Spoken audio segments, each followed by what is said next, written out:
Lawyers representing the Holland restaurant owner who was jailed last month for failing to comply with local health orders have now filed a motion to dismiss her case. Mayor Michael Martin spoke with her attorney this afternoon about where that case stands right now, and he joins us live in Holland with the very latest. Michael.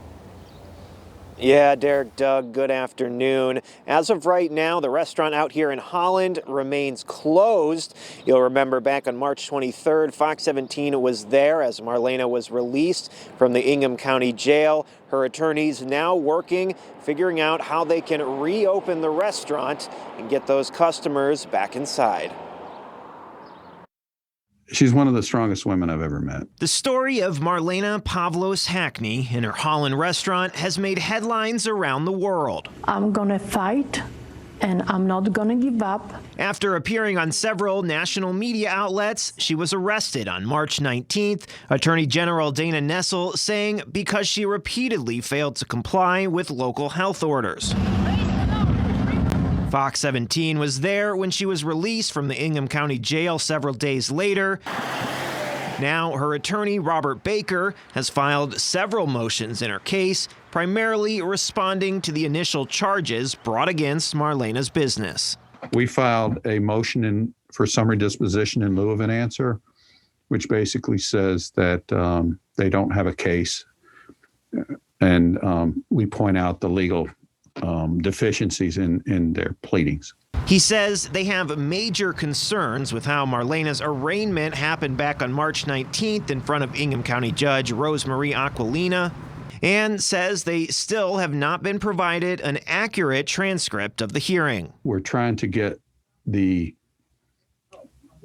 accurate transcript because that is the court record, and that is what we appeal on. That is what we ask for a motion to reconsider on. That is what we're doing our pleadings as to whether or not her constitutional rights were violated in that hearing. So while Baker hopes to have this addressed at a hearing set for April 27th, his primary focus right now is getting her restaurant back open in line with the Attorney General's office. And then I just hung up with Ms. Whipple, who is the Assistant Attorney General, on this, and we had a good conversation of trying to figure out how to get Marlena's restaurant reopened. She gave me the steps of what we need to do. I'm going to discuss that with Marlena and try to figure out how and if we can comply with what they want so that we can get her restaurant back open. Marlena, he says, is eager to return to the work she loves, serving her customers. Ultimately, she is doing well. She is doing well. I mean, she misses having her restaurant open. She loves to serve people. You can tell, when you meet her. So her attorneys hoping that these issues can be addressed. Court hearing is set for April 27th. And I also did reach out to Judge Aquilina, mentioned in that story there, who oversaw Marlena's initial arraignment. She says while she would like to be able to issue a statement, she can't comment on open cases. And we also reached out to the Attorney General's office, who say they are aware of these motions recently filed and will respond in court when it's appropriate. For now, live in Holland, Michael Martin, Fox 17 News. All right, thank you for that, Michael. A popular West Michigan family farm is trying to reopen after it was shut down by county officials. Our Candace Monticelli has that story today.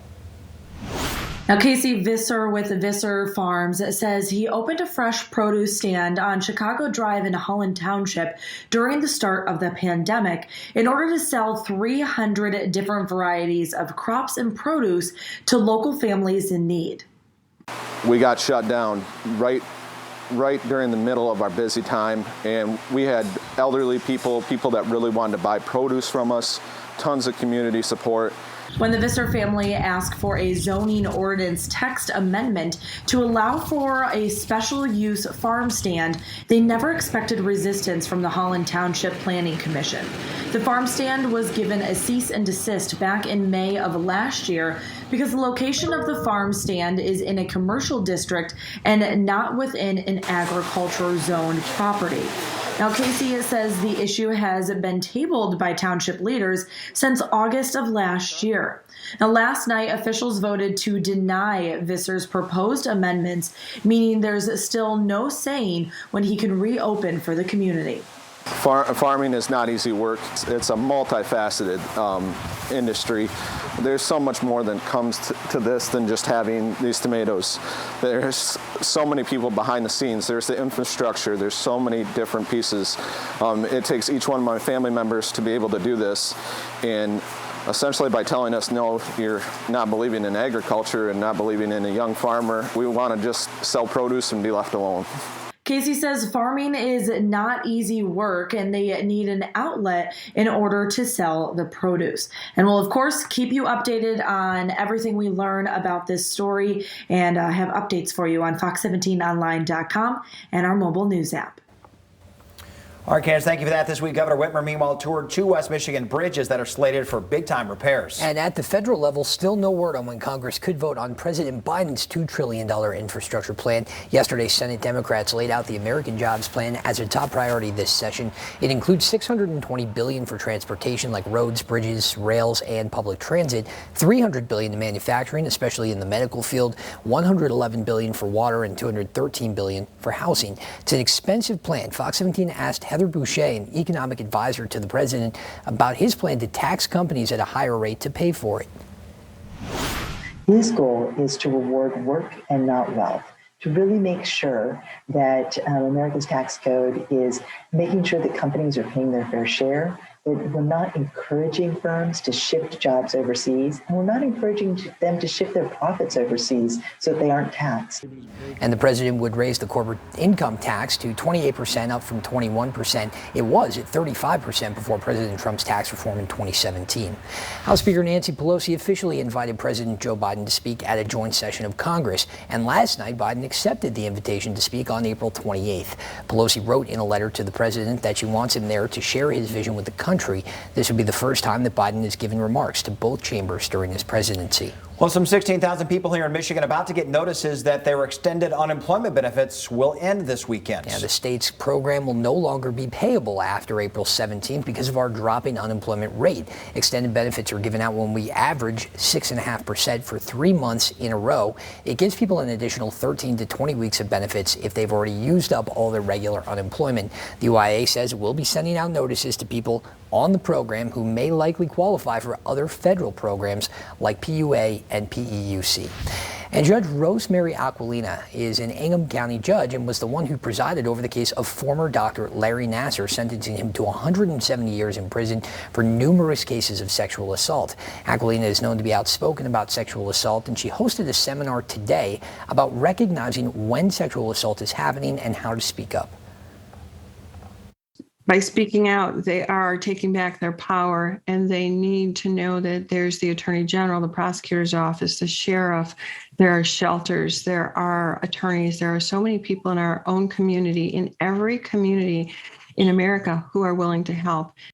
Judge Aquilina says the pandemic has created an increase in the number of people being abused, but she hopes by hosting this seminar it'll give victims a voice to stay strong and protect not only themselves but also their loved ones. The Mills Street homeless encampment in Kalamazoo being cleared out. Everyone who's still staying there has until 5 p.m. to move. The city made the decision out of an abundance of caution because the encampment is located within the Kalamazoo River flood zone.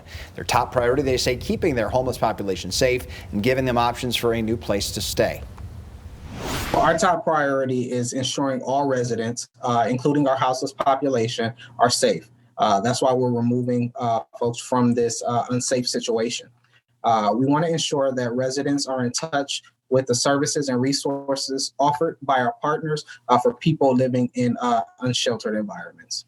And he added that the city has allocated about $250,000 to help residents move into the former Knights Inn Hotel. The city also in the process of cleaning up the Ampersea homeless encampment, and we're told no one will be asked to clear that site at this time. Well, Perigo broke ground on their new North American headquarters in downtown Grand Rapids today. The ceremony was held at 1 p.m. this afternoon at MSU's Innovation Park right along the Medical Mile. Perigo currently employs around 4,000 people in both Allegan and Holland. The move to downtown Grand Rapids will bring 170 new new jobs. The office is not far from Spectrum Health and the Van Andel Institute, which are also conducting medical research. And that's a big focus for this new hub. Construction is scheduled to wrap up sometime next spring. City of Kalamazoo will be hiring seasonal staff in a variety of roles for their park and rec and public services departments. Interested applicants can view a full list of opportunities online at the website, which is on your screen. City emphasizes the roles are temporary and employment will only last up to 6 months. The positions offer flexible hours, competitive wages, and the opportunity to work outside. Still to come this afternoon, do you have an old pair of shoes that you really like but can't wear them anymore? You could always get them fixed. Yeah, we're going to hear from the owners of a local shoe repair store in Wyoming about what got them into the industry. And the Cornerstone volleyball team preparing to begin the national tournament this weekend. How dealing with the pandemic has led the Golden Eagles to success this season. Temperatures across the region anywhere between 5 and 15 degrees colder right now than we were yesterday at this time. Coming up, we'll tell you what this means for our temps tonight and our chances for rain or snow. Stay with us.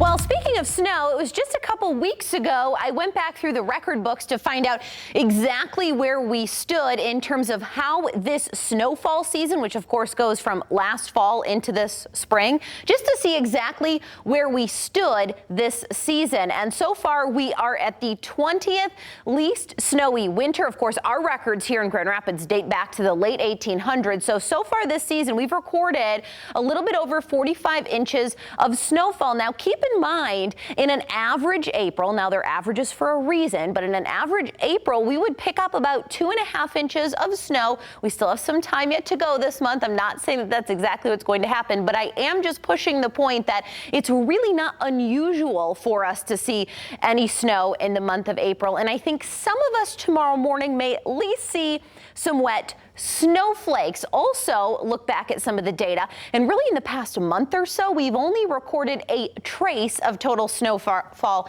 at the Gerald R. Ford International Airport. So there really hasn't been much. Of course, it's been very warm and very windy. But here